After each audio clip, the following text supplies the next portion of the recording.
जब भी मौर्य साम्राज्य की बात होती है ना, तो दो नाम तुरंत जहन में आते हैं। एक चंद्रगुप्त मौर्य, जिन्होंने इसकी नींव रखी, और दूसरे महान सम्राट अशोक, जो इसे शांति के शिखर तक ले गए। लेकिन इन दोनों के बीच भी एक सम्राट थे, एक ऐसा शासक जिनकी कहानी अक्सर इतिहास के पन्नों में कहीं खोसी जाती है। तो सवाल यही उठता है ना?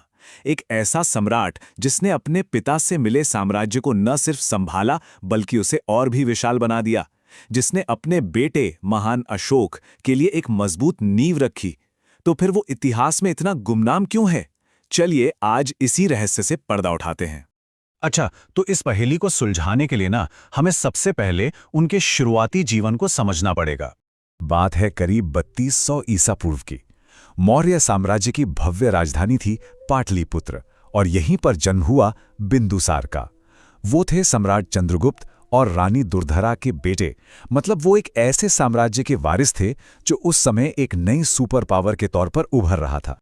अब सोचिए, महल की दीवारों के अंदर उनका बचपन कैसा रहा होगा। वो सिर्फ एक राजकुमार नहीं थे, उन्हें एक भविष्य के सम्राट के तौर पर तैयार किया जा रहा था। युद्ध, शासन कला और हाँ, महान चाणक्य की वो बेजोड़ राजनीतिक रणनीतियां, उन्हें हर चीज में माहिर बनाया गया ताकि वो आने वाली किसी भी चुनौती के लिए पूरी तरह तैयार हों। चलिए अब बात करते हैं उनके नाम और सत्ता तक पहुंचने से जुड़ी कुछ, कह सकते हैं, नाटकीय और काफी रहस्यमयी कहानियों की। ये बात काफी दिलचस्प है कि जो प्राचीन ग्रीक टेक्स्ट्स हैं उनमें बिंदुसार का एक बिल्कुल अलग नाम मिलता है, अमित्रोकेट्स। अब सवाल यह है कि इस नाम का मतलब क्या था। अमित्रेकेट्स, इसका मतलब था शत्रुओं का नाश करने वाला। और सुनिए, ये सिर्फ एक टाइटल नहीं था।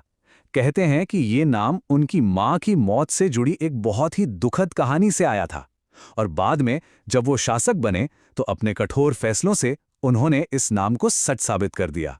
तो देखिए, हुआ ये कि जब उनके पिता चंद्रगुप्त ने सिंहासन छोड़ा तब बिंदुसार की उम्र महज 23 साल थी, और इसी उम्र में उन्होंने पूरे साम्राज्य की बागडोर संभाल ली। अगले 26 साल उन्होंने शासन किया और करीब 48 साल की उम्र में पाटलिपुत्र में ही उनका ये सफर खत्म हुआ। अब सिंहासन पर बैठने के बाद बिंदुसार का इरादा सिर्फ साम्राज्य को संभालने का नहीं था। नहीं, वो उसे बढ़ाने वाले थे, और उनकी नजरें टिकी थीं दक्षिण भारत पर। उनका इरादा बिल्कुल साफ था। वो सिर्फ अपने पिता की विरासत को बनाए नहीं रखना चाहते थे, बल्कि उसे और भी आगे ले जाना चाहते थे। उनका एक ही लक्ष्य था, मौर्य साम्राज्य के झंडे को दक्षिण में दक्कन के पठार तक पहुंचाना।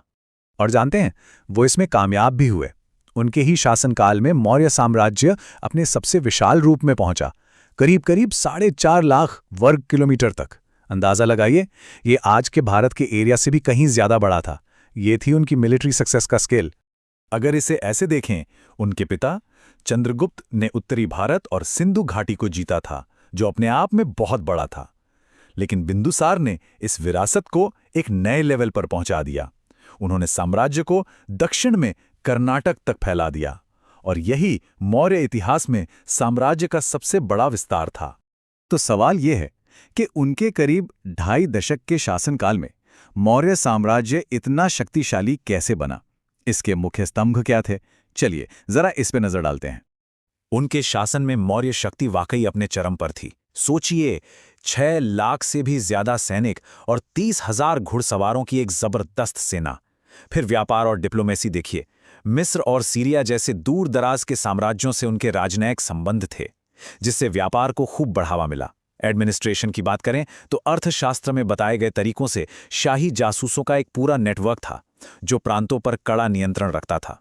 और सिर्फ यही नहीं, उन्होंने आजीवक संप्रदाय, जो उस समय का एक बड़ा फिलॉसफिकल ग्रुप था, उसे भी सपोर्ट किया और ज्ञान को बढ़ावा देने के लिए तक्षशिला यूनिवर्सिटी तक हाईवे भी बनवाए। लेकिन देखिए, उनकी विरासत सिर्फ जंग के मैदानों तक ही सीमित नहीं थी। चलिए अब उनके थोड़े जटिल पारिवारिक जीवन पर भी एक नजर डालते हैं, और ये भी देखते हैं कि कैसे इसी ने उनके सबसे मशहूर बेटे अशोक का भविष्य तय किया।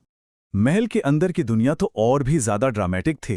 कुछ टेक्स्ट के मुताबिक उनकी 16 से ज्यादा रानियां और 100 से भी ज्यादा बेटे थे। अब आप खुद ही सोचिए, जब इतने सारे दावेदार हों तो सिंहासन के लिए कितनी जबरदस्त होड़ मची होगी। और इसी होड़ में शामिल थे भविष्य के सम्राट अशोक। और शायद यही बिंदुसार की असली विरासत थी। उनके लगातार मिलिट्री कैंपेन और लोहे जैसी मजबूत पकड़ ने एक इतना स्थिर और विशाल साम्राज्य खड़ा कर दिया कि जब इसकी बागडोर अशोक के हाथ में आई तो उनके पास एक मजबूत बेस था। कह सकते हैं कि बिंदुसार ने ही अशोक के शांति और सुधार वाले युग के लिए स्टेज सेट किया था। तो अंत में सवाल यही आके रुक जाता है, क्या अशोक के उस प्रसिद्ध शांति के दौर के लिए बिंदुसार का वो कठोर लौह शासन एक जरूरी नींव थी? क्या एक के बिना दूसरा मुमकिन था? सोचने वाली बात है।